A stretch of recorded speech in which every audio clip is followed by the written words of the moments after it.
We're in the pocket. All right.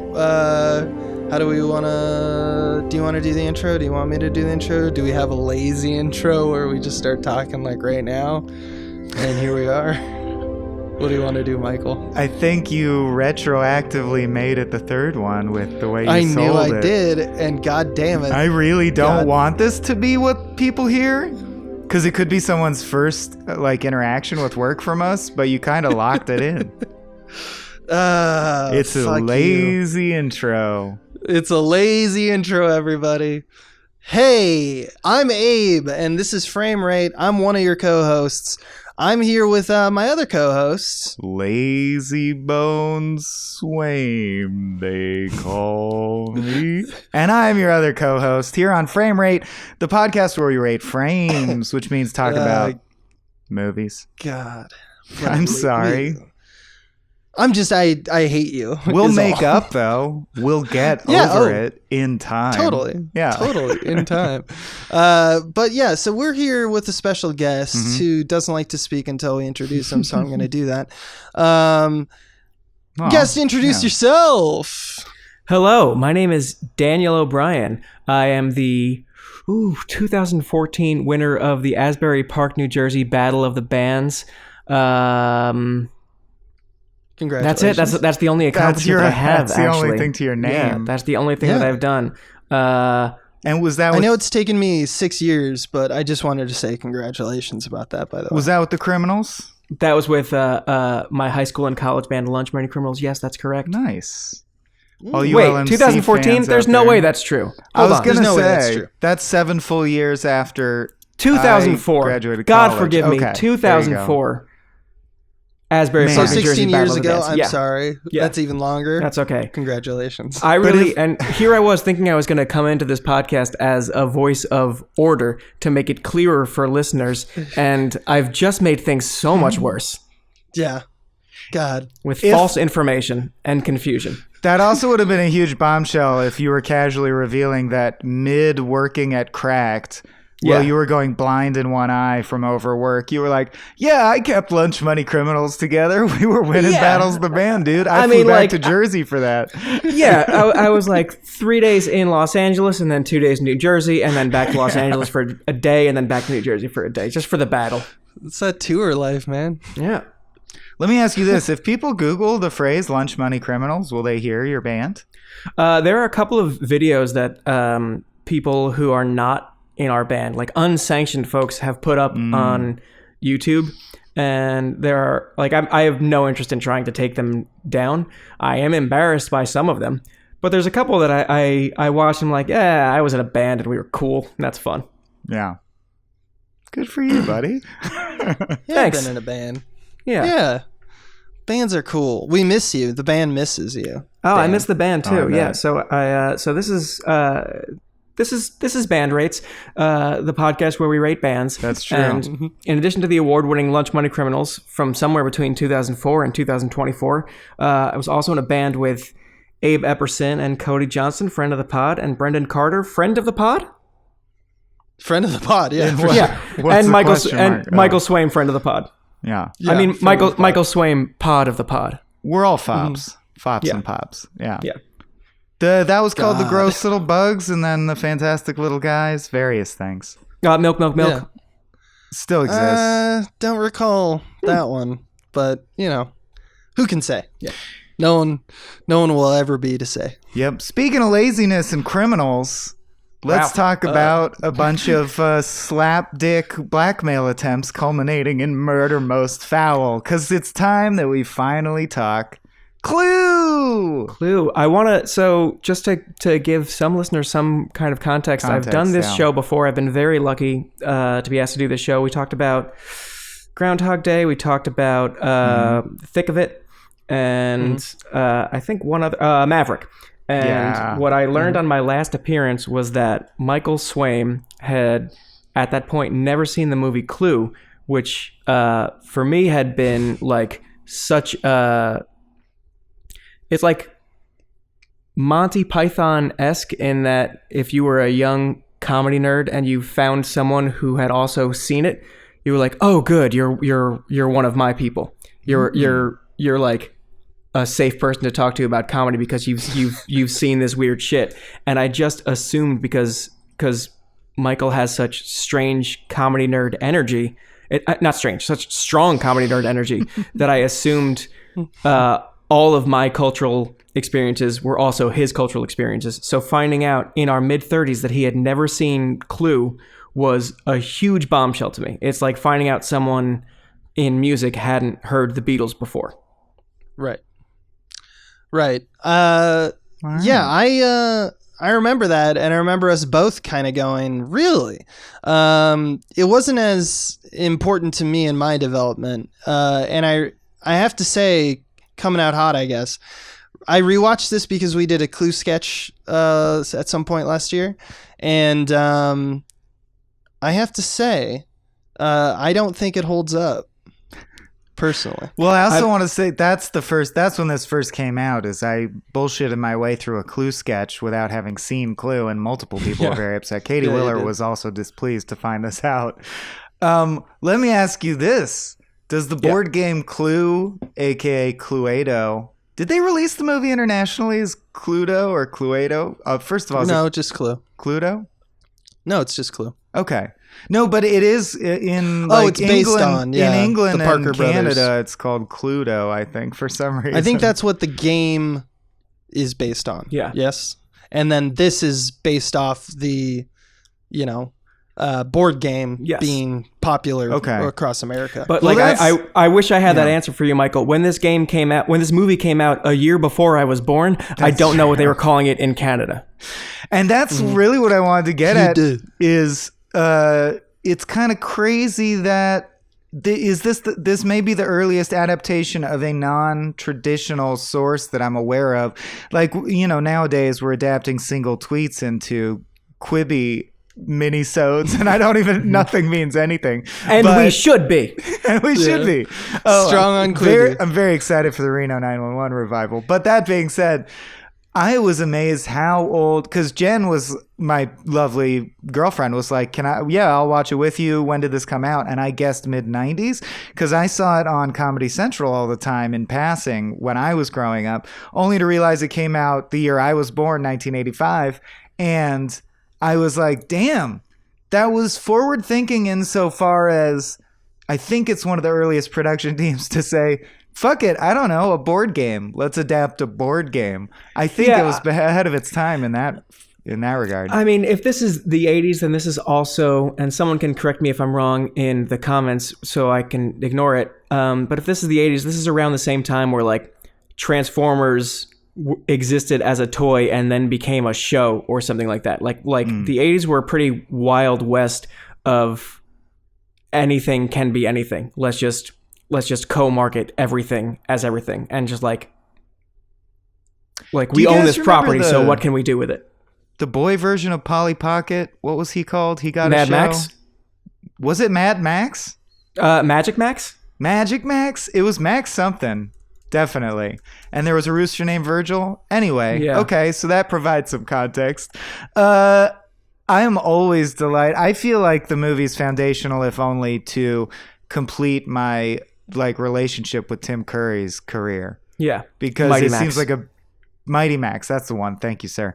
That was a big missing link. And I want Abe to shit on the movie, but I also want to just marvel at the fact that coming in fresh, it was like an exercise in just watching Tim Curry carry absolutely scene after scene.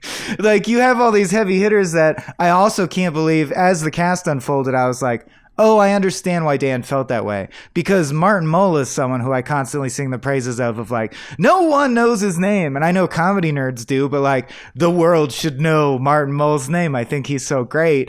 And then seeing him in this, I was like, oh, here it goes. I started rubbing my hands together. And he does a great job with what he gets. Ditto Michael McKean, of course.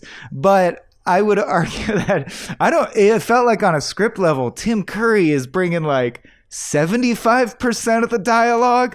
Does anyone know, was this built around Tim Curry? Like, it was not. It seems like the Tim Curry show. It wasn't built specifically around him, but like one of the things that I really appreciate about this movie is how much sweating you can see that Tim Curry is physically doing.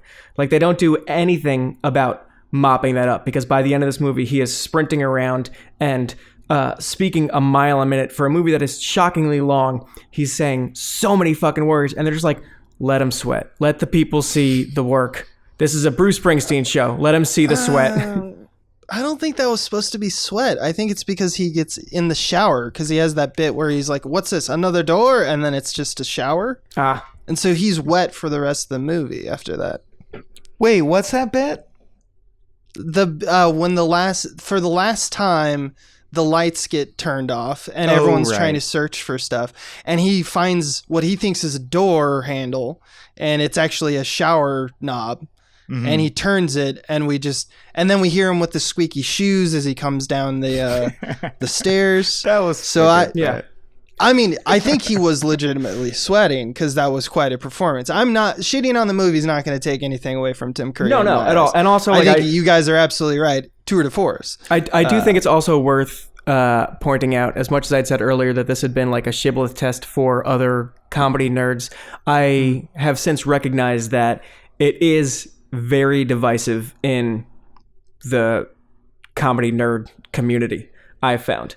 Like, even early days at Cracked, where we all used to work, there was like a very clear divide of people who absolutely loved Clue like me, and people who fucking hated it and still hate it to this day. And like, we'll go on Twitter tirades like clockwork every couple of years or so to be like, hey, just popping in to remind everyone that Clue sucks and no one should like it. And I've never understood their arguments, but I do understand that this is not a universal experience among not just movie lovers, but among this very specific niche of comedy nerds that Dan, let me we ask fall you, ourselves into. Were you, just because I want to know, and it occurs to me I never asked you, when you were growing up, or, you know, like, were you into like Marx Brothers at all? Like, was that a thing for you as a kid or ever in your life? Marx Brothers came much later for me. I think like the earliest weird comedy for me was Conan, some SNL stuff, and I was lucky to come to Monty Python really early. These are the things like, especially late night Conan. Like 90s Conan, early 2000s Conan was like, oh, okay, I don't need to fucking die because they're like my brand of comedy, the thing that I really connect to, exists in the world. There are people who are making this shit right now. So I can still thrive on planet Earth and find other people who also connect with this. But Marx Brothers I came to like in college, I guess. The ones that are like that for me are some of the Mel Brookses, like Men in Tights. I always found divisive among my comedy nerd friends, and also Spaceballs.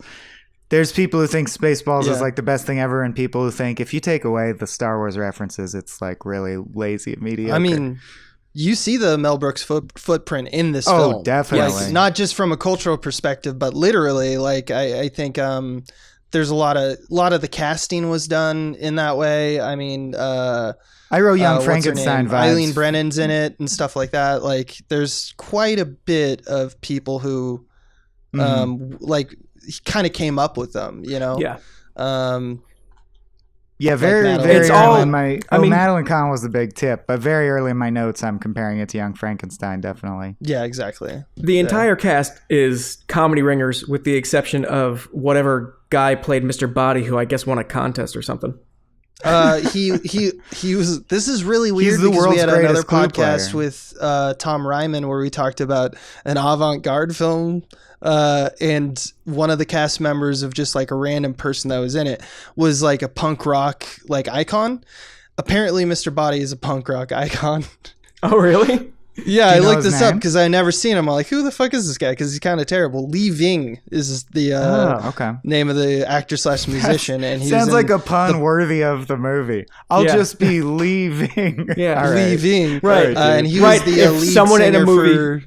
If someone in a movie had introduced someone as, "Oh, this is Mr. Lee Ving," I'd be like, "Hey, Wadsworth, stop it! That one's gonna die." Like I thought Mr. Body was on the nose, but no, like fucking leaving is out. Get the fuck Stick out to of the here. shower bit, dude. Yeah. So I don't know why, but yeah, terrible performance. He just seems completely out of the film. I mean, you know, he's probably doing the best he could, and I don't know why they chose him. He must have just been friends of Jonathan Someone Lynn, involved, the guy who directed and wrote it, or somebody. Yeah. John Landis also did the story. Did you notice that? I did not notice that until this viewing. No. It's also, it's interesting that you note that the Marx Brothers connection, because I did feel like one differentiation between this and Mel Brooks stuff is it seemed to have just like a shtickle more of classic vaudeville, almost popsicle stick jokes. Mm-hmm. Yeah. The one I actually wrote down because I do like it in theory, but it's a joke that people nowadays would obligatorily like roll their eyes at. Is something mysterious. I forget what the instigation of the line is, and he goes like, "What? You murdered them? I don't know. Can you keep a secret?" Yeah, so can I. And they never address it again. Like, therefore, I'm not going to answer you. That is something that I think is more Marx Brothers than Mel Brooks, or more Monty Python, even. Yeah. Yeah, it's just clever writing for the sake of being clever. Like, this isn't how people talk, and like, if someone said to me, "Can you keep a secret?" and I said yes, and they said, "So can I," by way of explanation, then I would have been like, "No, but like fucking seriously, exactly. Tell me how you know this information." But like, and this is the part that goes before the secret that I'm about to tell you. The double negative is proof positive. Yeah, I like that.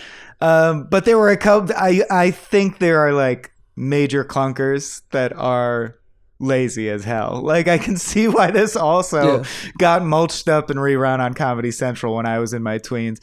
Like, Dan, I just heard you on a different podcast, I believe on A Quick Question, talk about how one of the things you hate the most as a storytelling crutch is people who go, "I know that this is weak, lazy writing, but at least I drew attention to it."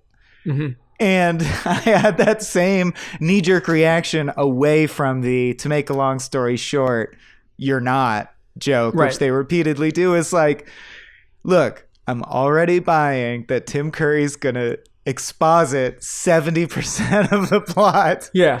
Don't draw attention to that's what you're doing. So that really bugged me, and I thought you would probably grant that given what you said.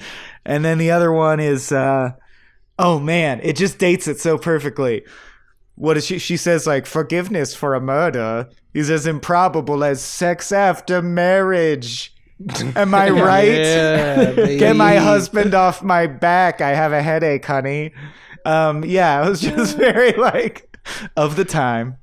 I think I was just I was so bought into the world of this because like from Jump Street, the movie takes itself so seriously in a very strange way, but is still like, our names are Mr. Green and Miss Peacock and Miss Scarlet and Miss White and Colonel Mustard and Professor Plum, and there's a butler named Wadsworth, for crying out loud, and this one's Mr. Body, and we're gonna hand out weapons, and one of those weapons is a pre-made noose. Like they know that they're constricted by some of the rules of the board game. And if you take those rules seriously, it's so fucking stupid that they have to do that. It's so like, stupid. You get a gun and you a pipe. Like, they even work in that Wadsworth is like, get a noose? "I know the solution, and it's all in this envelope," which is from the fucking board game. Yes. And he's like, and there's a point where someone has a line, "Well, that's not what we're doing. We're trying to figure out who killed whom with what and where." And you're like, those are the instructions of Clue. I respect a screenwriter who has been handed this ridiculous task of, let's make Clue a movie, and then take it very seriously and try to be as clever as possible while doing it. Because I love how they go out of their way to be like, "These aren't our real names. That would be silly. This is like a Reservoir Dogs thing. You understand." I'm a fan of stupid things being taken seriously, and I'm also a fan of heightened language in silly situations. Like, this is like, no one talks the way people would actually speak in this world. They're all too clever by half. Yeah. I love the police will be here in 45 minutes. It's one of my favorite police bits I've ever heard. Also, by the way, if you're like me and you love Michael McKean, this is like the hottest I've ever seen him. I was like scandalized by hot Dave Foley looking Michael McKean. It was I don't know. I had feelings about Mr. Green. But he's young. How much it's sad because I could literally see them in the writer's room like making the difficult decision to nerf that joke. How much funnier is Michael McKean's basically only big joke if it's I'm going to go home and fuck my wife. Fuck my wife. You could tell that I guarantee you that's how that joke was pitched and they dialed it back. And you're like, it's way funnier as fuck my wife. Yeah. It's one of the best endings. And is that the origin of that joke? I'm going to go home and make love to my wife. Or origin of what joke? Like just the reading of that. I've heard that as like a meme before. Yeah. And now if you'll excuse me, I'm going to go home and fuck my wife. Yeah. Or sleep with my wife. I hear that on the playground. I hadn't heard that as a meme before. I thought it was just like the smartest, dumbest way to end a movie that is so full of twists and turns. And you think after 3 different endings, there are no more twists or turns that could be made. And then deciding to end it on, oh, and by the way, Mr. Green, he's straight and he fucks. Yeah, and then freeze frame. Freeze frame is essential. A twist that we didn't need at all. And like, it doesn't make the character better. Maybe they thought it did in 1985. I don't think it was that problematic of a movie that it would think like, and now he's even double the hero because he's straight. I don't think that's what they were trying to say. I think it was just like, and we've got one more twist for you. He's straight and he fucks. That's all. Yeah, it was just gay, straight, I guess, because the movie's full of twists. The one that I did find was dated to the point of being like, ooh, was Plum. Because Plum's major bit is it's Christopher Lloyd. Yeah. And he's using like his lazy low register Christopher Lloyd, actual like taxi Christopher Lloyd, like sleazebag Christopher Lloyd. Yeah. So she's like, he climbed on top of me. I don't even know how it would work or something like that. And he's like, let me show you. And he just like jumps on top of one of them, and like Scarlett, and starts essentially raping her in front of everyone. And it just it just doesn't proceed to fulmination. Otherwise it would be shocking. Right. And like the fact that even though the movie came out in 1985, it was set in 1954. And the fact that he, as a therapist, could lose his license for being inappropriate with women in 1954, he's fucking done some shit. That's true. We were cool with a lot of really bad stuff for a long time. And keep in mind, take this seriously. At one point, to fool the cop who dropped by, they all pretend to be having an Eyes Wide Shut orgy with the corpses, including making out with corpses. Correct. Yeah. Yeah. Correct. Yes. There's golden moments. I really thought that was legitimately funny. I really thought it was legitimately funny. It took me so viscerally back to Agents of Cracked, Abe shooting inserts, and Dan and I trying to cram in as many jokes as possible when we're just conveying like transitional information. The idea of Martin Mull on set going, I'm going to pour the whiskey all shitty so it spills everywhere, delights me. It just like, it made me feel like kinship with the crew. Because Martin Mull was just like, and someone was like, that doesn't really make sense. And he was like, yeah, I don't know. Who cares? Yeah. It's certainly, I mean, it's a fucking hand bit. Trace a line from Agents of Cracked to anything that I've ever done comedically and writing wise for my life, that like I'm not as good at it as any of my heroes, but the goal has always been how many stupid jokes can I possibly cram into this thing. And like I find so much of that in Clue of just like, it's an entire team of people where it seemed like everyone was on the exact same page of what the tone of this movie was, and everyone like, these are mostly unknown actors at the time. Like no one's a huge star in it, but they all get it and they're all clearly comedically brilliant. And everyone is just like, I'm gonna make a choice that's gonna be funny. Like every choice that everyone made was funny, to just like cram additional jokes into a script that was very tightly, cleverly written and already full of plenty of jokes. But it's still like, what if Colonel Mustard does this? What if Miss White does flames? Flames? I never knew where Willard got that, and Katie Willard likes to say that, and that is one of the highlight moments too, is the delivery of that. It feels so ahead of its time, and like a way like Kate McKinnon would deliver a line, but not. It feels like a joke made now. Yeah, not a delivery you would see in '85. Yeah, no. I hate her so much. Flames on the side of my face. Alan Tudyk did that exact same bit in A Knight's Tale. Don't know why I mentioned that. Just I love that movie. Oh wait, does he recreate that line? He's like he just is so angry that he loses all cadence and structure of sentence, and he's just saying words that are coming to his brain. Hate. Yeah. It's like I so much pain. That's right. That's right. I remember that line. Yeah. It's a good bit. It's still surprisingly fresh despite it happening in 1985. But here's something that shocked me on my most recent rewatch of this, and maybe we should get into like the plot of the movie and how it moves. I was shocked at how slowly it starts. They really in the beginning lean into atmosphere and like these people are going to show up and we're going to do it one by one and no one's really going to have any information, and we're just sort of introducing you to these people who aren't immediately funny. We don't know what any of their secrets are yet. We just know that they were called to this spooky house and it's raining, and there's so much time before Mr. Body gets murdered. I don't know if I would say that Mr. Body is the inciting incident, or if the revelation that they're all here because they're all from Washington DC and being blackmailed is the inciting incident. But it's still so much time of just people meeting each other, not having chemistry, and dropping in details that will become more important later.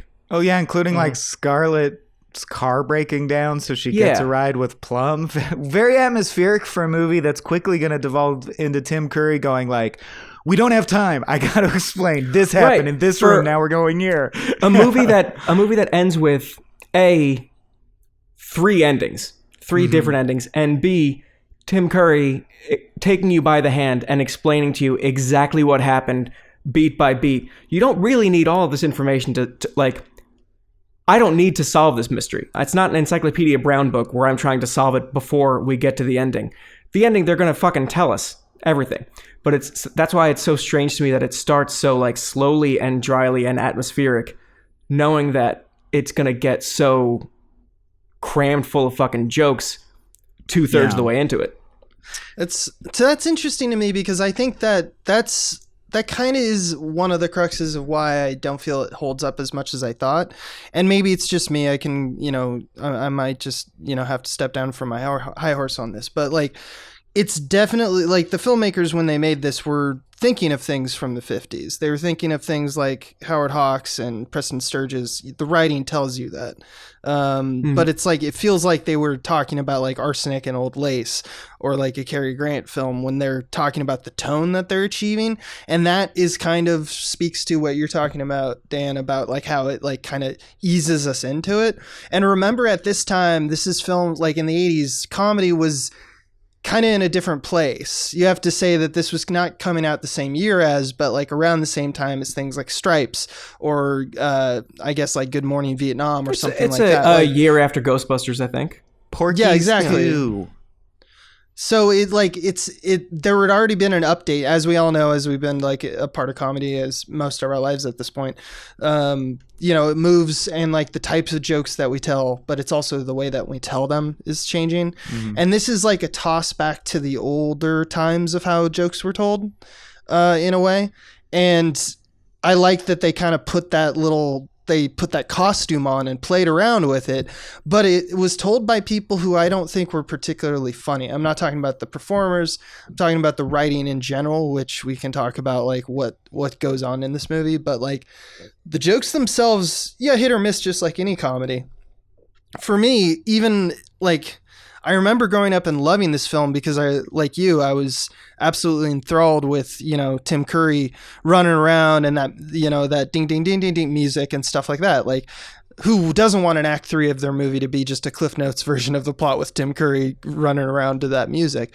But it definitely feels like they had to kind of do that to make sure it succeeded. The jokes are kind of paying homage. I would it's argue, like a very typical film. The writers lucked out with the cast. Huh? The writers lucked out that that's their cast. Yeah. I think it was vastly improved. Just like my Spidey sense, my director Spidey sense tells me that like this was a lot of the comedians in the room playing with the lines and making it better and stuff, because the the impetus for the jokes are not that hilarious. I can't think of many that are. They're not as good as Mel Brooks doing that same kind of thing. They're not as good as there's no spectacular performance, which was kind of like how comedy went in the 80s, where it's just like get your funniest person in front of the camera and then just make them do jokes and bits. This is more streamlined. This is more like a Marx Brothers type thing. And because of it, the writing isn't as strong as those guys. So it just kind of feels flat in the end to me. It just feels like one of those things where it malaises over everything and just kind of, I don't know. It's funny you say flat, because I would, it reminded me of a play. I expected it to be, the comedy stylings, the level of shelf of joke reminded me of a lot of comedic plays I did in high school and parts of college. Yeah. And like Sure Thing or something. I like farcical plays. The reason I said it's funny as flat is because movies are flat and plays are 3-dimensional. Did that scan? But anyway, my point is not until right now. I wanted to ask Daniel, because I know you also like theatrical plays a lot. I do feel it fails to reach like the complexity, like the elegant heights of like A Noise Is Off. Or right, it's not. I was going to say Noise Is Off. Last Round 23rd. It's certainly not that. It feels like it does aspire to be that, which I like a whole lot. And like, if you're not consuming, as Michael calls them, plays, you don't really get a lot of that kind of energy in movies that much. You get it more in like dramas will have a play energy if you're doing Closer, which is a bad example because that was a play first. But like drama just seems to lend itself more to, oh, this is a movie where it's okay that it's 4 people talking to each other and fighting in various rooms across some span of time. But we don't really get a lot of representation for like these big, broad, tightly scripted, physical, satirical plays in movie form. And that might be why I'm more generous to Clue than anyone else in this podcast. It's just because I want more of that. I want more tightly scripted farces where clowns bounce into each other. Yeah, no, I mean, I get it, man. I get it. Because some of them are like works of art when you see it and it's a dance and all the elements coalesce in your Act 3. Think of that Act 3 versus this Act 3, which is just a rehash of Act 1 and Act 2 that frankly is people searching a house. You know, it's like there's not a lot of plot to go back over, which allows them to go back over it. And so that's kind of how they do that. That feels like it might be a meta conversation, but I just don't see where that is. Like, I just don't see it. But at the same time, I do kind of branch those two worlds, because I remember growing up with this and watching this VHS tape like all the time when I was young. I loved it. I remember thinking it was hilarious and I wanted to creep up into this world. And if that's the spell that movies just need to cast on people, it's a wild success. But as far as like rewatchability, I put it lower than I would expected. It's also notable to me that, well, we mentioned the 3 separate endings, right? Because in case someone hasn't seen it. So I can dip into that. You explained it before we started rolling. Explain it again, please. So most people, if you're like me or Abe, your exposure to this movie was watching it on Comedy Central reruns in the 90s, or if you're watching it now on Showtime or HBO On Demand or iTunes or however you get your fucking things, you know it as a movie that ends with an ending and then there's a title card that is like, and it's like, that's one way it could have ended, but how about this? Take this on for size. And they play a completely different ending with some similar elements. And then once again, a title card that was like, that's pretty interesting, but here's how it really ended. And they give you like the actual ending of this movie after these two false positives that, and each one they like retcon. It's not like an after the credits sequence. It's like, that thing you just saw that for the last 5 minutes, it didn't count. Now watch this thing. Okay, that thing also didn't count. Now watch this thing. This is the real ending. Focus on this one. And it's a very strange way to end a movie that didn't bump me as strange as a kid, because I was like, oh, that's cool, interesting. More movies should like give me options. I found out later that that was part of the marketing gimmick when this movie first came out in '85 was go see Clue multiple times in different theaters, because there are 3 different endings and you never know which one you're going to get. They were separated. And like a theater and randomized, it sounds like. And a theater couldn't tell you like you're getting ending C, which is the real ending. It was, you just like went to it and got an ending, and fucking nobody was on board with this. Everyone was mad because people came out of it like, but what's the real one? What's the real fucking? I want to see the real ending. And I don't think when it came out they had a real ending. They're like all of them. I don't know if I'm not sure if they decided that ending C was the real ending. D was never released. I saw 3. Okay. They just cut outright. Yeah, but it's so much better with all 3. Yes, I mean, I suppose, but I also find that as marketing gimmicks go, it could work in a different situation. But my issue with it is, the whole magic of farces like these classically is the little like clockwork nature of, you go, wow, that must have been tough to think of and build because all the pieces only could have gone that way, and it's like built so meticulously. I think it kind of undermines to point out that really it's just writing and it's just a big soup. We could have made it go anyway. We just made it seem complicated. It could have done this or this or this. I feel like it's ironic that they picked that marketing ploy for this movie, because it's one of the few genres where multiple endings is like directly opposed to the appeal of the genre. Right, a whodunit. But a whodunit born out of is the last place to do multiple game. endings. Yeah. I like that they paid homage to the game in that way, and I like that. I think movies should try fucking with the medium or fucking with the format and distribution. I understand why it failed. Because it's not the right choice. Also, people almost don't like the implication that the story could be not. I bet I feel like on a subconscious level, there's lots of casual film goers who are like, don't confront me with the idea that it's all bullshit anyway. There could be any ending because it's all fake anyway. I go to the movie to like suspend my disbelief. Right. Tell me the story. Yeah. Don't at the end go, but it doesn't matter. Who cares? Whatever happens. Did anyone else notice that the second ending, the one where Miss Peacock killed all the victims because glaring plot hole in that one. Because she was literally like, it's the only one of the 3 that both of those other ones could conceivably work, because if you go back in the film, and now that we have, we can stream it or whatnot, you can go back to the scene that they're referencing.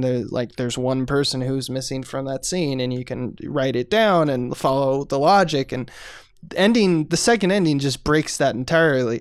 And it's kind of funny how they get away with it, quote unquote, because they pick up at a different spot. Like, he's always coming out of like the bathroom for ending 1 and 3.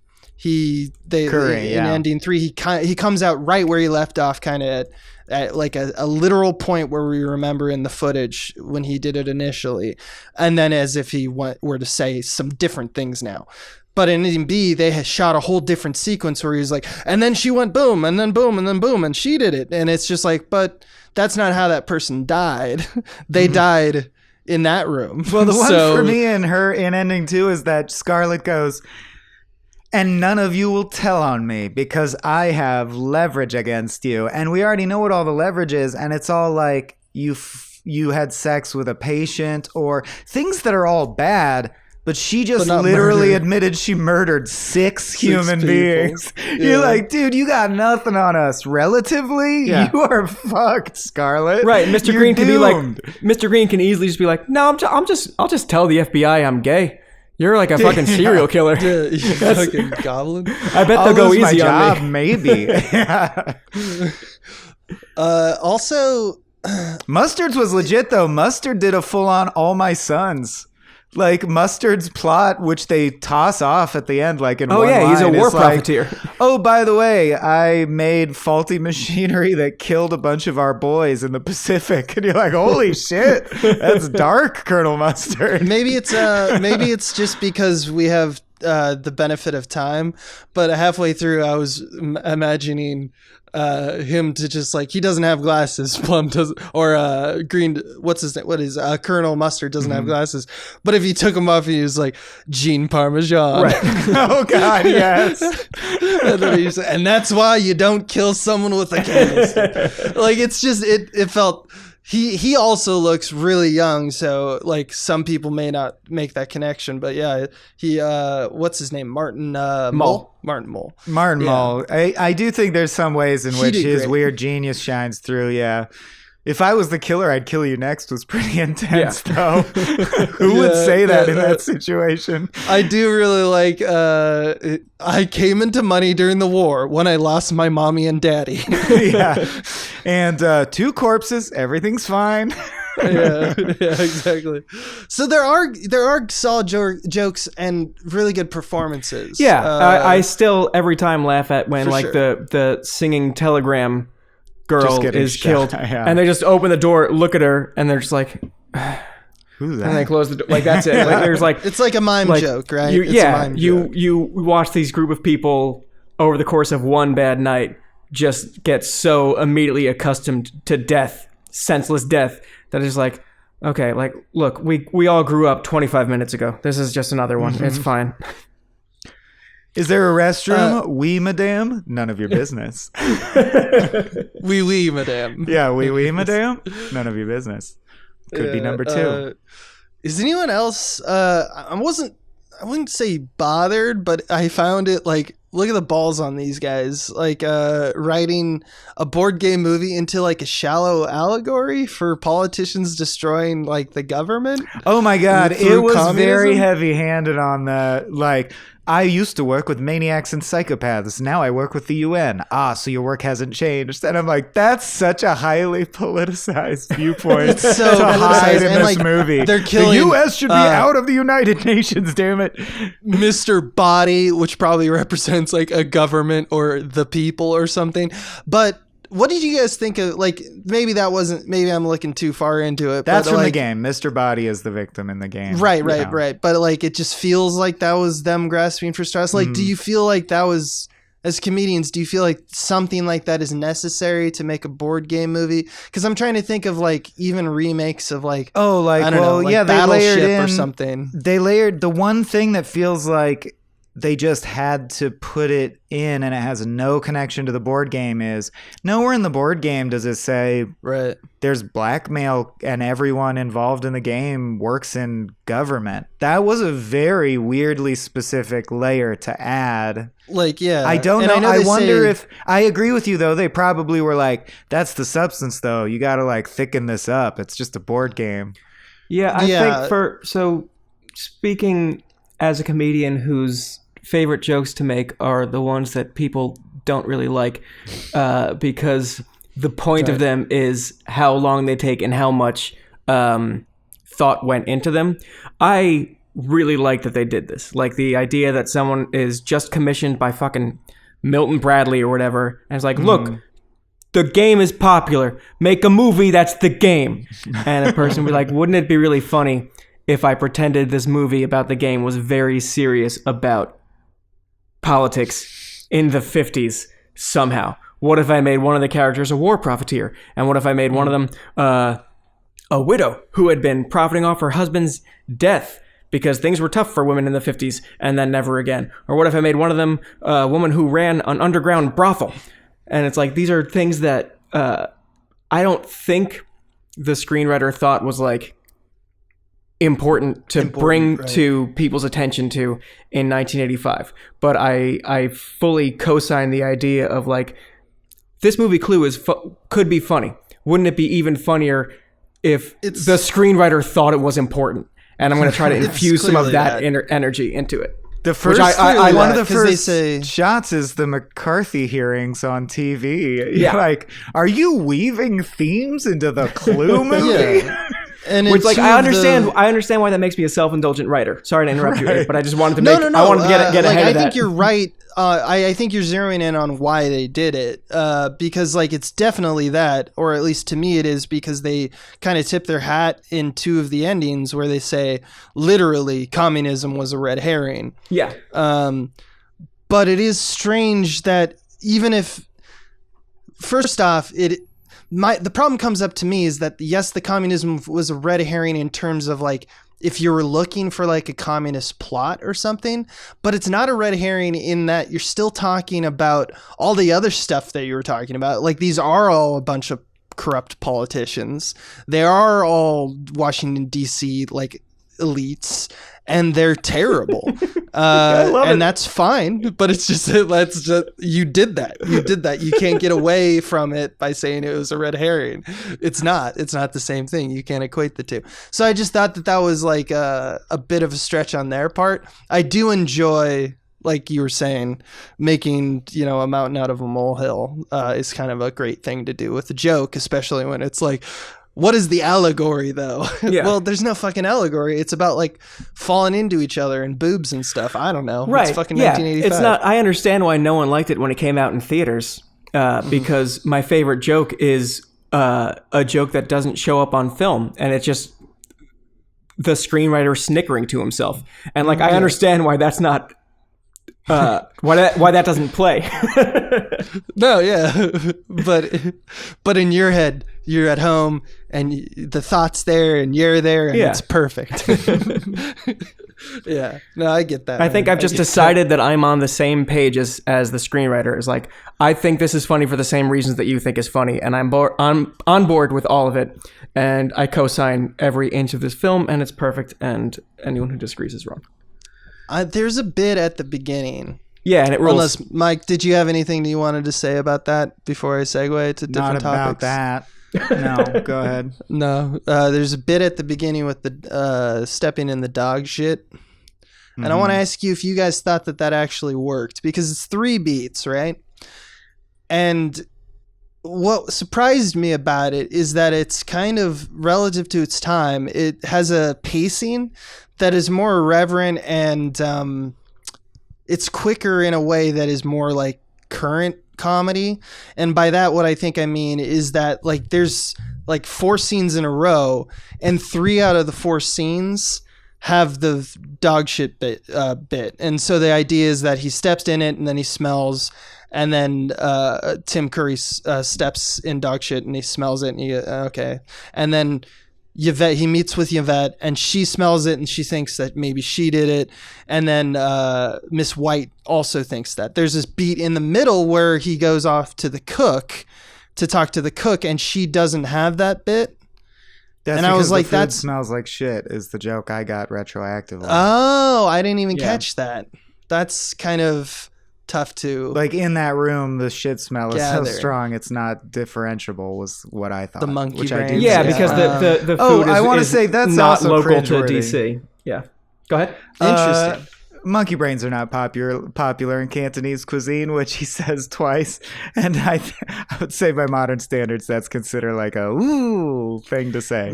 Yeah, that's all.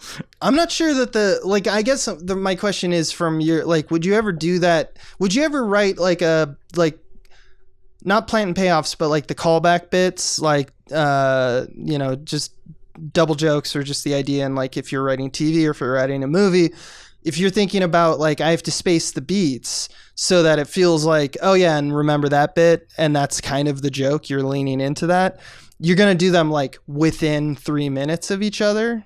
Is there other examples of that? I can only think of a few, but like it feels like it's kind of like, I'm not sure it works because the beats stretching are so close. Too far for time. Oh, you think they're too close?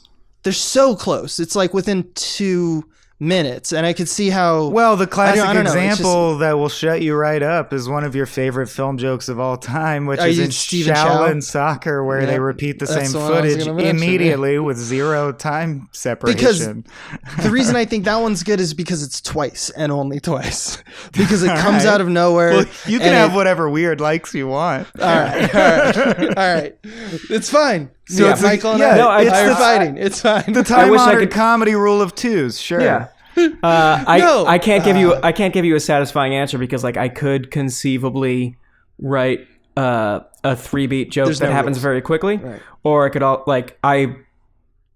by which I mean I'm capable of that. I'm much more likely to write a joke that will pay off 4 years from now. That's my favorite too. I love that. I guess even further, or just like one more question about it is that like, do you think it worked?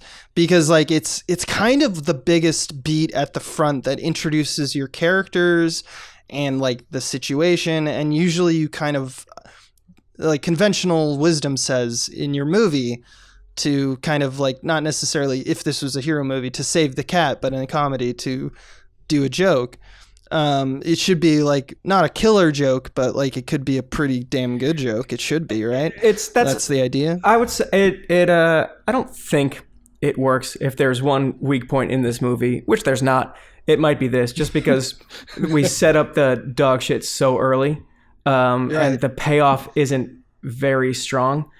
And like, especially for a movie that has such rewatchability for me anyway, and like tries to be like clockwork plotting where all the pieces fit together and move in sync, and you don't understand what they are until you see, oh, it's a clock. And the dog shit thing doesn't really have too much of a bearing on the plot. I don't know, like part of it also there's a way they harangued it in. The dog shit is there to set up the fact that there are dogs, which is a good motivation for people not to leave the house, because that's one of the first questions you have is like, why isn't someone just like fucking jumping out a window? Oh, there are big scary dogs. Oh, I remember from the shit that was planted before that there are dogs here. So that's like the most generous read I have on the inclusion of that. But you know, otherwise you want someone to in Act 3 either slip on the dog shit in a big way or go through it and be like, wait a minute, the key was in the shit. That must mean that someone did XYZ. But because we all know shit is funny and you can make it work. It just felt like one of those weird beats of like, that's how you start your movie. All right. You know, it just wasn't like bad. It's not like, fuck this joke. It was just like, that's an interesting thing that I thought, well, I had you both, I would ask about the closeness of beats and if that affected anything for you. So you answered my question. What do you got, Michael? I just want to know what Daniel thought of Knives Out. Oh, yeah. I liked it a whole lot. I really enjoyed it. I am not sure that I... Do you think that's a fair question, or it's comparable to Clue, or do you think that's a passing similarity? You know what I mean? I think it's a passing similarity. Okay. I think you get wealthy wasps in a New England home, and there's murder afoot and twists and turns, then of course you're going to draw comparisons between the two, especially because whodunits on that scale are so few and far between in our time. I think it's closer to Agatha Christie than Clue. Yeah. That's true. It's more of a Clouseau thing. Can you think of a recent really good clockwork farce on film? Because you mentioned how rare they are, and I have been mulling that over, and that's true. And I'm trying to think of any. Let me also Martin it over for a while. Yeah. I really don't. That's a people question, don't think like I can. I think if you like our stuff, check out Martin Mull's early comedy albums on Spotify. Yeah. Good stuff.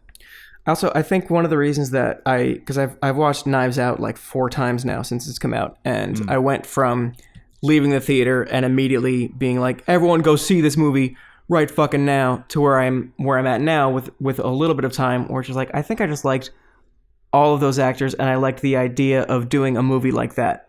So much so that it generated a lot of goodwill from me. I still think it's a good movie with a high rewatchability quotient, but I think what I was really reacting to was like, oh, good, we're doing stuff like this again. Thank fucking God. Yeah, we don't have to keep remaking Agatha Christie. It feels like a rare bird. Yeah. Which is why I compared it to Clue. It feels like even if they're not identical, they're similar in that it's just like a kind of movie that the spotlight doesn't really shine on that often. Yeah. Or like when you get a Whiplash and you're like, we almost never make those. That was good. That was refreshing. Yeah. That was weird. Make more Whiplashes, and you see more Whiplashes, and you're like, all right, nah, maybe I'm it's over just that Whiplash. for a bit. Yeah. No, but I think Clockwork Whodunits are also that. Well, also because on their face, any writer sitting down to write a thing where you push like your glasses up the bridge of your nose and you're like, the thing about this movie is it will be so well written that the people will be delighted by how clever and witty and complex it is. A lot of writers will immediately go, I can think of an easier thing to write than that. So I think it's rare because like it's rare that someone is like, I will explore that obscure side genre of comedy. Screw The Hangover, screw money and like security in this life. I want to write something very fancy. And I just love it when that comes around because I think that's why so many comedy writers from our generation will feel that way about Arrested Development's early seasons till the day we die because we're like, you don't get it. They were trying way harder than they had to. Way harder. Speaking on that, with Knives Out, before the movie had even come out, or I think like around the time the trailer came out, and you just saw the cast and reading interviews where like the thrust of the interview was, how did we get all these people in this movie? And it's like Jamie Lee Curtis and Toni Collette and the captain from Sound of Music, Christopher Plummer, Jesus. And they're like, I read the script and I just had to sign on. Like that was everybody's answer. They read the script and they had to do it. And I was like, oh fuck, this movie's not going to do well. Did it not financially?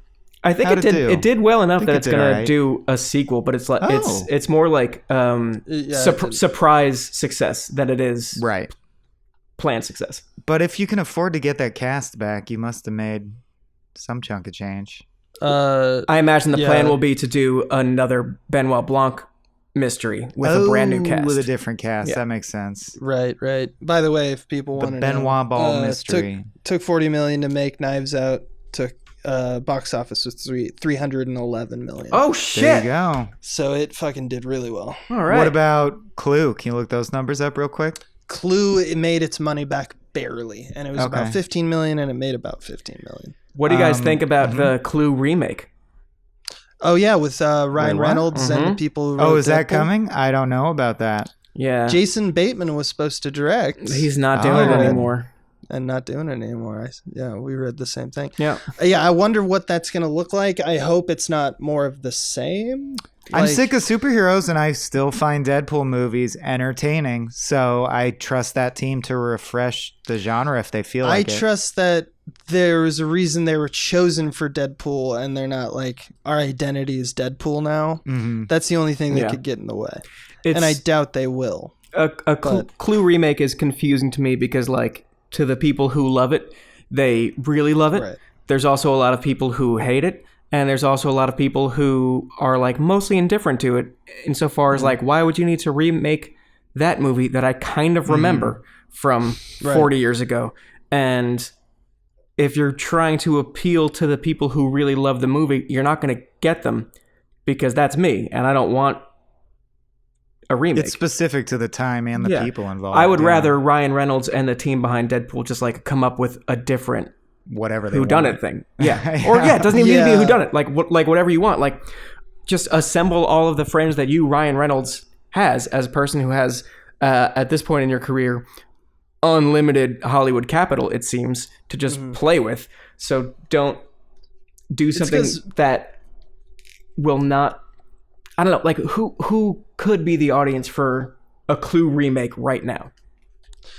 I don't think it's about Clue with this one. I think that people were basically saying like, okay, so meta's really in right now. Everyone loves meta jokes because we've reached that point in the zeitgeist where like the lexicon between the audience and the filmmaker has shortened that gap a little bit. And that pairs well with Cleo. They were just looking at properties that were for sale that had some sensibility of meta-ness. This is my opinion. Yeah. And so the fact that it has 3 endings, the fact that it's a board game, the fact that they call each other the names of Clue. Clue's still fairly relevant. Probably the fact that it's considered a cult classic. Yeah. These are right now. Yeah. the considerations that are more important than, is it a whodunit? What's it all about? Yeah, Abe, I do think you're right, because, and this will get inside baseball, and I hope it's things that we could talk about, but I remember back in the crack.com days where we would take general meetings with, like, not necessarily Warner Brothers, but like big companies that owned a lot of IP, and were just sort of realizing that they owned a whole bunch of shit. So they would take meetings with us, and they would take them with every other comedy endeavor on the planet, and they would just be like, "Hey, we own all these DC characters that aren't like the big DC characters. So pitch us on those." And we would pitch on those, and they would be like, "Okay, we also like, we own the board game Sorry. Do you guys do you have a little web series? With that. You want to pitch a web series on Sorry?" So I imagine that they're also going around to like Ryan Reynolds' production company, and they're like, "We own Squirrel Girl and Nathan's Hot Dogs and the Beastie Boys, and now that's what I call music, and Clue and Fanta." I liked our Goonies pitch. We had a Goonies. Abe and I have pitched a Goonies like web series revamp, and we've pitched a what's the other one I really liked? Super Secret Squirrels. They owned that. That Hanna-Barbera, and they're like, anything with that, but like edgy and Rick and Morty-ish, and we're like, I mean, yeah, sure. Right. So that's what I imagine is happening, where that you sit in a meeting with Ryan Reynolds and his people, and it's like, so we own Clue, we own Captain Crunch, we own Foot Locker, and he's just like, Clue, I could probably make a Clue movie. Okay, great, that's sold. You're gonna make a Clue movie. Here you go. Here's some money. Make your Clue movie. So Clue fights Foot Locker. To be real. I want this dystopia to be real so bad. I want to go to a Beastie Boys concert. Yeah. And sit there with my Nathan's hot dogs. No, like, well, we play Clue is real. And talk about Foot Locker. It is some guy in an office building in a connecting dots in a very nice suit, and he's just like, "Look, I just opened our portfolio, and it turns out we own Nevada and the Looney Tunes and Harry Belafonte. Can you do anything with that?" And the number 5. Can you do a 5th part installment? It's like improv. You know what he is? Of time. He's hooking pipes up at the heart of the Dream Factory. That's what he's doing. He's keeping the dream sludge flowing. Okay, I've done arguably too many 3 to 5 entry riffs on what a company could own. Does anyone else want to take their stab at it, Michael? What's some other funny things that a person could own? Tim Curry's delicate ankles as he runs comedically through a scene. Okay, because that's what I want to pivot to. Fine. I thought that was my favorite. I laughed the hardest of anything in the movie. Literally just Tim Curry's body language when a director told him, "Now run from this room to this room," in a funny manner. Very good at that. You can hear a xylophone. Like, it's like he's on ballerina point. Like, there should be. Very good. Yeah. When he falls out of the freezer. It's very good. He runs back very good. He's got like a weird grin on his face, and it's just like comes out of nowhere, but it totally works with the world that we're now in his world. So he does that. He is transparent. He is wonderful. I watched recently. Do you guys remember the movie also came out, I think this year, or not this year, but in 85? I want to say maybe it was sometime around 85, but Legend. Is that where Tim Curry plays like the fucking devil? He's the devil. Yeah, it is. And Tom Cruise and Mia Sarah's in it. Yeah. It's fucking boring. It's a fantasy. They were like, "All right, Ridley Scott, you got that Blade Runner money. What do you want to do?" He's like, "I'm going to make Willow." Shit. And it's just like, okay, fucking go to town. It's about like the loss of the last unicorn. And exactly. It's like they saw a unicorn's bone, and so they have to, hell's here now or something. I don't remember the plot really. No. But Tim Curry in that is like, they just put him through it's not Tim Curry in any way. And he's absolutely, like, not only is the makeup and the effects transformative, but like the little bits that you know that you should be able to see are Tim Curry, like his teeth or the way he moves and stuff, completely different. And then you think of this is fucking Rocky Horror, like he's just all over the place. He's one of the most transformative. And he never. I mean, ever. I don't mean to speak in the past tense because I know he's still with us, but it feels like his career has reached its peak and is on the downslope. He never, ever, ever got the credit he like richly deserves. He's been one of the most chameleon-like actors for so many decades. No, he's still like cult status. He's still cult status forever. And he's still cult status. Like I think he should be spoken of with like, you know, Chris Cooper and Dustin Hoffman and Kevin Spacey and all the other disgraced acting geniuses. Chris Cooper's still fine as far as we know. What the fuck? Chris Cooper's all right. What the fuck? He's someone, I think this is like a very grim thought to have, but I feel like when he passes away, which will hopefully be never, but I talked to some scientists and the consensus seems pretty consistent that he will. Tim Curry? He's going to die. People will, there will be like a tremendous outpouring of people who, you know, aren't outspoken about him now, but they will. Like the day he passes away 150 years from now, you're going to see a lot of support from people because I just think he's been very quietly admired by a lot of people. And even if you weren't one of the people who's like followed his entire career, you've seen something he's done and you've liked him in it. So like everyone will be bummed when he's not around anymore. And just between Clue and Legend, that's like one of the wider. It's like an 8-octave and acting Congo? range. Yeah. Congo and Home Alone 2. I was lucky enough. I got to see him on Broadway in Spamalot with Niles. Oh yeah, and Alan Tudyk. He got a Tony for that one. I think he got nominated, but he didn't win. I sometimes wish we lived in an alternate universe where the only thing that was different was that Tim Curry was the lead in A Clockwork Orange. Is that weird? Yes. Okay. It's weird. He'd be good though. It's just so you know, I hate to break this to you, Michael. He's still working as a voice actor, but he's in a wheelchair now. He had a stroke in 2012. Yeah, I think the last time I saw him like physically on something was when it wasn't Glee. It was when like Fox was doing live musicals and they did the live Rocky Horror Picture Show with what's his nuts from Spider-Man Turn Off the Dark. Tim Curry made an appearance in that. Huh? Oh, okay. Oh, Reeve Carney. Reeve Carney was Riff Raff in Rocky Horror and Tim Curry was in it. But like even then he wasn't standing. Tim Curry was already looking pretty rough and seated the whole time. Right. Yeah. It's that really sucks. Yeah. Cause I mean, you know, life is the way that it is. I'm surprised he didn't get more. Why is this work. where the I'm surprised he doesn't get more wound up? voice work. What are we doing? Huh?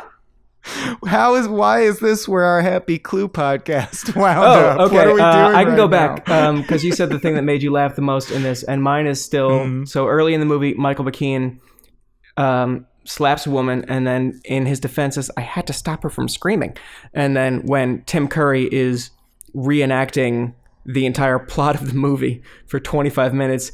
He does the slap, and then his delivery of, I had to stop her from screaming, gets me every single fucking time.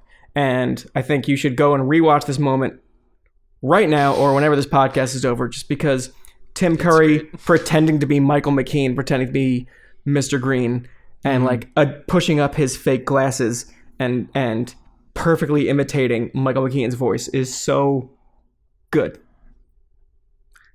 Yeah, it really is. I remember that Peter always Lorre. liking that bit, and I remember looking over to my computer and I actually replayed it twice because I was like, I wanted to see what McKean was doing as well. Yeah, because he's also bringing it, and he's just like, he does this little thing with his shoulders where it's like, oh, come on, man. Yeah. Like, really, that's what you're gonna do?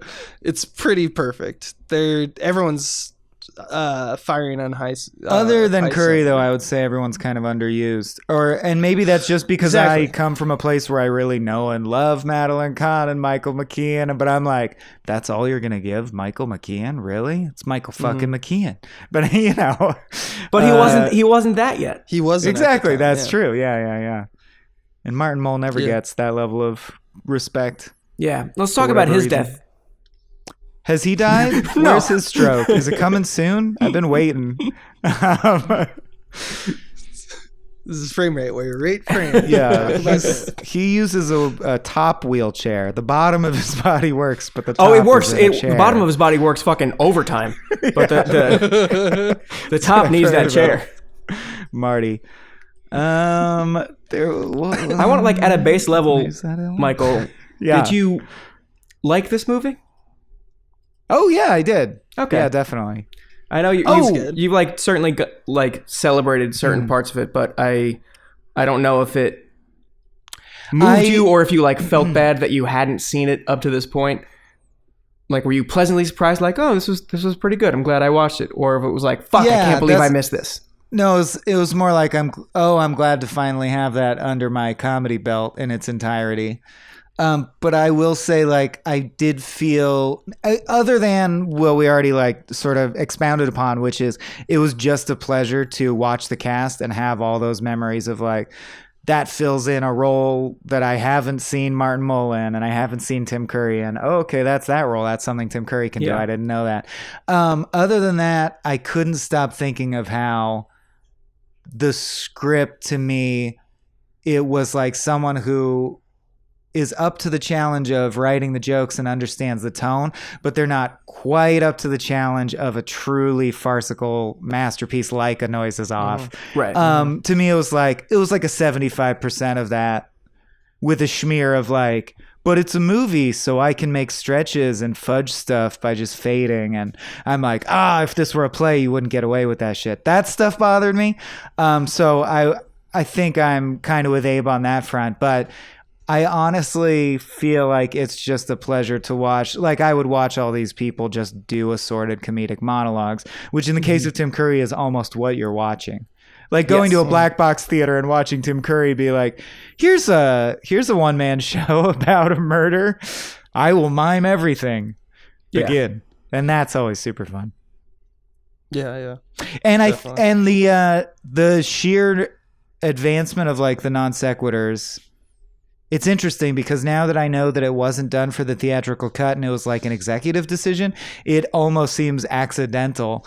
But if it had been intentional from square one to have multiple endings and show all three in theaters, then it would be in the conversation with stuff like No Country for Old Men, where it's like boldly challenging what a film can be.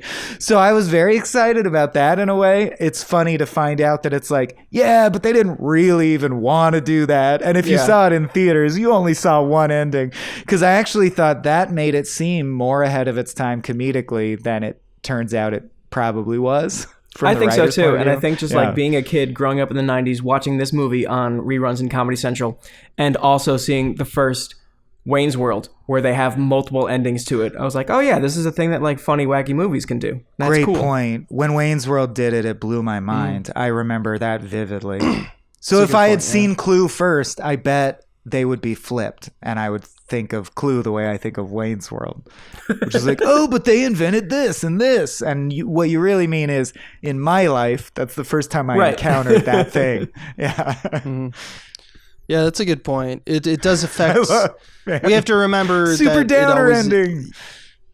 Your personal relationship with any movie comes to what you've seen before it, and if this is a really fresh take, if you've never seen it before, it totally alters your thinking. It's like when I read Animal Farm in middle school, and it's like, it's not actually about animals. George Orwell invented this concept. Mm-hmm. You're right, exactly.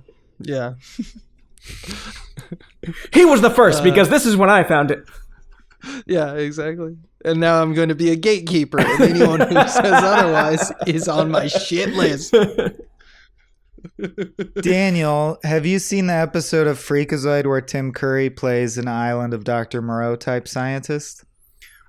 It's certainly possible. I feel like I've seen every episode of Freakazoid, just not with as much frequency as you have. Sure. So well, there's only like 24, but even if it's been a while, if you're on a Tim Curry appreciation kick, I super recommend. It is like one of the most weirdly inventive runs of voice acting I've ever heard. Is Tim Curry in Freakazoid, clearly being directed to just be upsetting and unnerving. He's so like, I will check that out. But he's so, even fucking Wild Thornberrys, his voice. Oh, he's in that? He's Nigel Thornberry. I did not know that. And it's just, it's such a funny voice. Just anytime he talks, and like he never has any real emotional stakes in anything because he's just this like relentlessly chipper adventure dad. And just him jumping into any situation like, capital, yeah, penny, here we go. It's just so fun to imagine how much fun he's having doing this fucking silly thing. Let me Google that to make sure that's true. It sounds true now that I remember his voice. Yeah, he's fantastic. Yeah. Yeah, that's him. Yeah. I don't know what either of you guys are talking about. We got a Curry confirmation. Oh, it's a Nick Jr. show you won't have seen. Yeah, it's even a little bit ran like for a very long time. It's a little bit past my time, to be honest, to be watching Nick Jr. shows. We should have been watching Rugrats, not Thornberrys. Yeah. It was a Klasky Chupo joint. But yeah, Abe, Tim Curry does the voice of the dad, and Flea, the bassist from Red Hot Chili Peppers, plays the voice of like a wild boy that has no language. A feral little monkey boy. They just had Flea get in a booth for several hours and this is a show, or this is a band? This was a show that eventually became a movie that crossovered with the Rugrats universe. And Rugrats. Same production company as the Rugrats, yeah. Got it. Yeah. It's about babies. First-time listeners might not be aware. Abe hasn't seen childhood cartoons. We'll get into that. I don't want to dig in, but just believe us. It's true. Yeah. But I'm SpongeBob? It's Tim Curry, so gotta love it. You're aware of SpongeBob, surely. I'm aware of SpongeBob. Okay. I'm aware of memes, Michael. But you're right. Memes. What you point out is interesting because Thornberrys was big at the time, but it kind of has not had the staying power in the zeitgeist of some other childhood cartoons that you would have known of anyway. Like, even though, as you adultified. But like Thornberrys, I could see how you could go your whole life and not have heard of Wild Thornberrys. Yeah. It's a, I think, more thoughtful show than a lot of the other ilk at that time. What else do you guys want to talk about?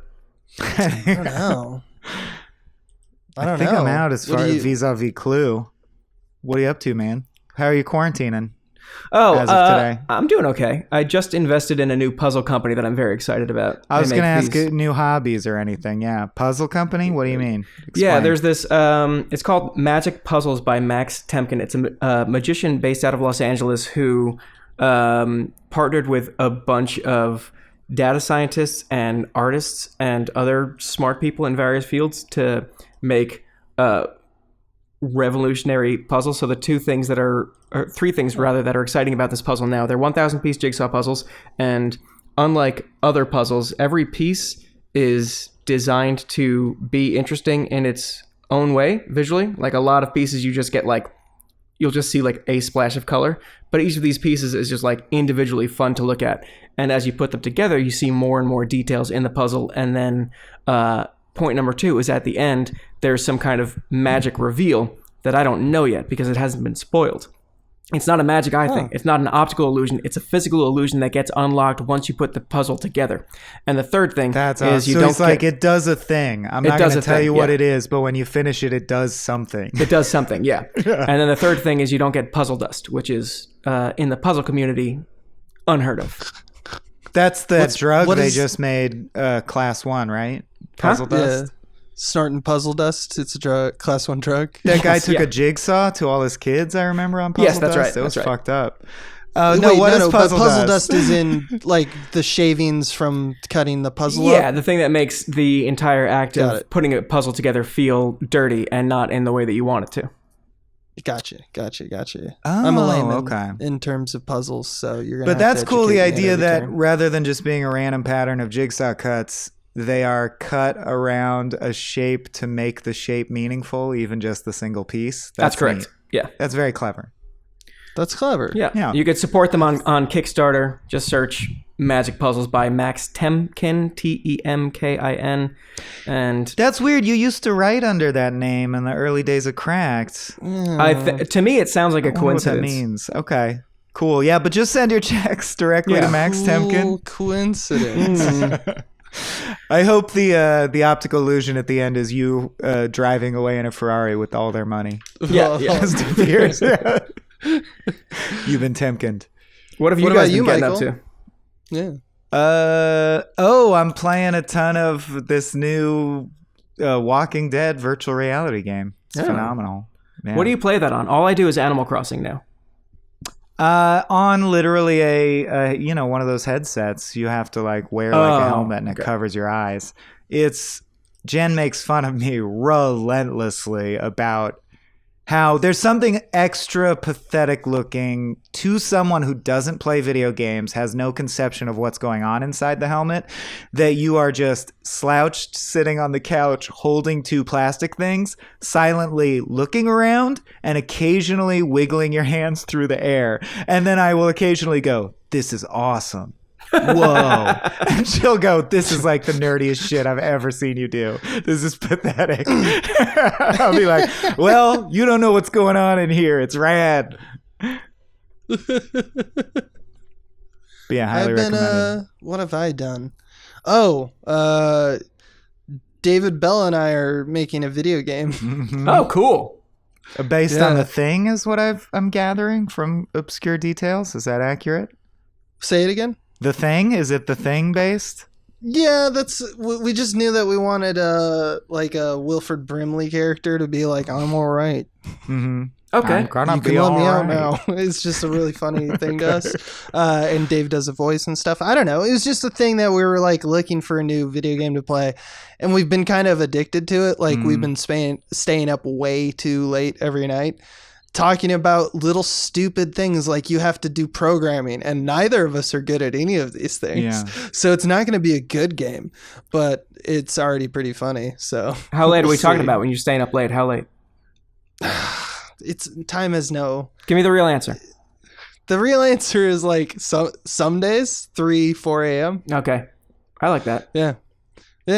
It's pretty wild, man. I won't let any other details go other than it's just a fun time to like during this time to like I forgot how much of like a sponge I used to be. Like we were talking about Agents of Cracked earlier, and I remember how like we all kind of knew what we were doing, but we kind of didn't at all. Mm-hmm. And there's just this something about learning a new like system that is just so satisfying that it's just like, oh, I don't know what a camera is. Pick this up. What is this camera? What does it do? What do you do when that happens? Oh, that happens. And like you just figure out like how it operates, and then you just fuck with it and make stuff. And like I've forgotten because I've been working in like trying to get jobs and get money, so you do stuff you're good at. To go back and be a student of something is just so satisfying. Yeah, it's like a lesson that I learn all the time.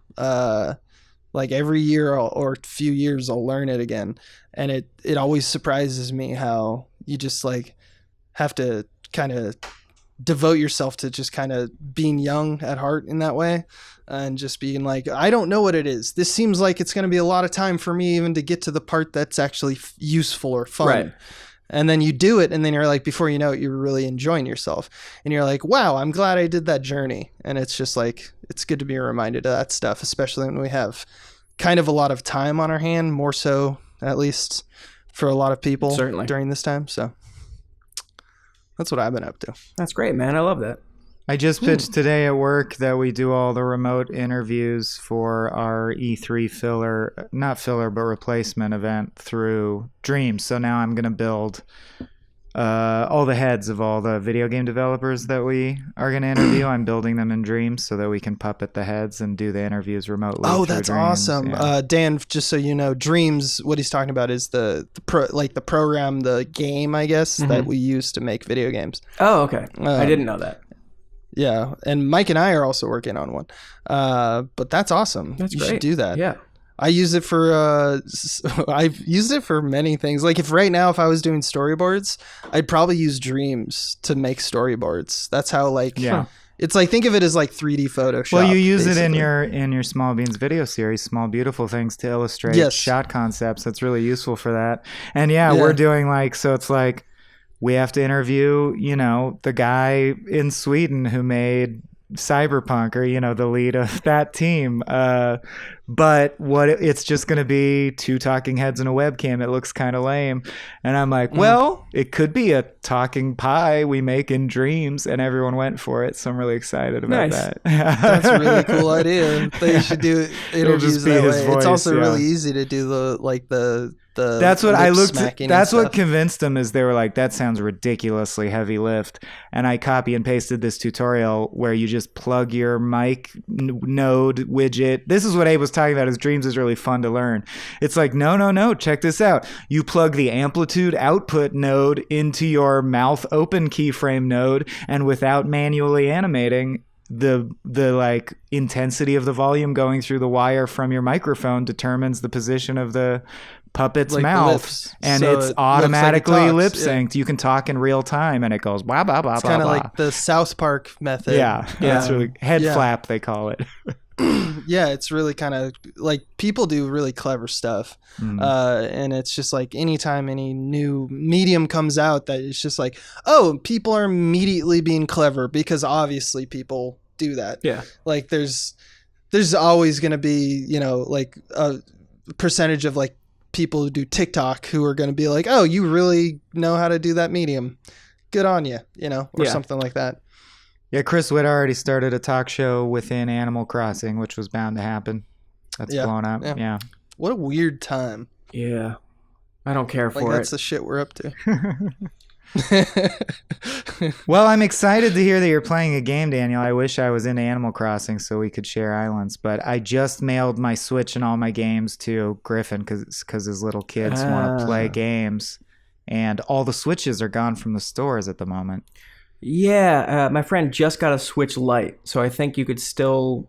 They're in limited supply, and they are probably selling out fast, so you might be able to get one of those, but yeah. The Lite, I think, is the one that can't plug into the TV, and he explicitly needs it to, like, tire his 4-year-old out. Yeah. He needs that dancing game. Yeah, no, I'm saying for you, if you want to get a Switch Lite to play Animal Crossing, but, like, at the same time, like, I'm playing Animal Crossing as a quarantine event to spend time with don't get friends, used to it. But, like, I hate it. I find no pleasure in this game. And anytime one of my friends complains about it, I'm like, oh, yeah, that sounds bad. Should we boycott it? If we all boycott it, it'll work.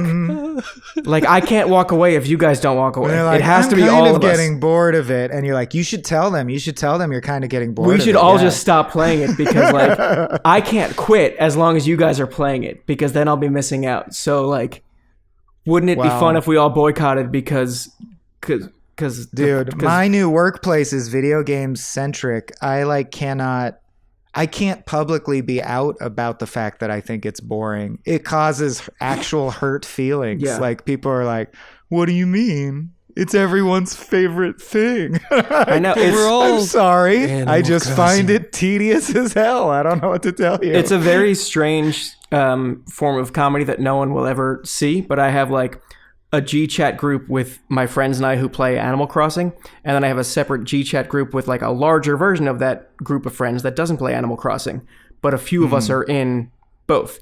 And I'm in the Animal Crossing one, talking about how much I hate it and how I think Tom Nooks is a fucking indifferent god that we need to slay together. Yeah. And then in the other chat, a friend of ours will be like, should I get it? And be like, oh my God, definitely join us. You can wear fun hats. Like, it's a fucking disease that you spread to other people. And you don't tip that it's a joke except to the people who are in both groups. Yes, absolutely. Yeah, that's great, dude. See, yeah, now that's that you hear, we hate Animal Crossing. That's the joke you liked about Clue. Someone would have to know you personally to have any chance of even understanding that that's a joke. Correct. And you turned it back to Clue, which I didn't even know if we were still recording the podcast. Top shelf podcasting, right? Yeah. All right. Yeah. Let's get out. Thank you again, Daniel. This is our excuse to get to catch up with you, and I love it every time. Yeah. Very much so. It is. Yeah. I'm always happy to do anything I can with you guys, whenever, assuming that schedules work out. And right now it's pretty open. Sorry I missed on the Jackbox game extravaganza. That seemed like a lot of fun. No, next time. Yeah, we'll do that again. It turned out to be way less of a nightmare than we thought it would be, technically, I mean. It was a lot of fun. Yeah. A lot of funny people. So we'll be doing that. Awesome. Lazy intro, lazy outro. That's... You should... I love that your audience will be like, man, this podcast is 90 minutes long. They must have a lot to say about Clue. A lot to say, yeah. Nope, not really. About 35 minutes of Clue. Yeah. Check out more of Daniel. Daniel's writing on the show last week tonight with John Oliver, as well as on Twitter at DOB_INC, as well as on the podcast Quick Question. I guess that's not your writing, except in the sense that things you say, it pours out of your brain. It's a heavily scripted podcast. Every word of it. Every interchange. I gotta say, I take issue with how often my script says Mike interrupts like a dick. It's starting to reflect badly on me. But I do want to say, like I understand that note, but buddy, you nail it. You fucking nail it every time. I know. It's so good. And being his like main podcast like buddy, perfect. Just working with the pro, you know? This has been a Small Beans endeavor. We're a bunch of pals who make podcasts, sketches, music, web series, and movies. The Beans always have new ideas percolating, so make sure to check us out at patreon.com/smallbeans. That's patreon.com/smallbeans, where you can browse all of our current and past content, see what we've got planned in the future, and learn how your support can help the small beans grow into huge, giant monster beans. If you enjoyed this content module, please like, rate, subscribe, or tell a friend about us. We love you.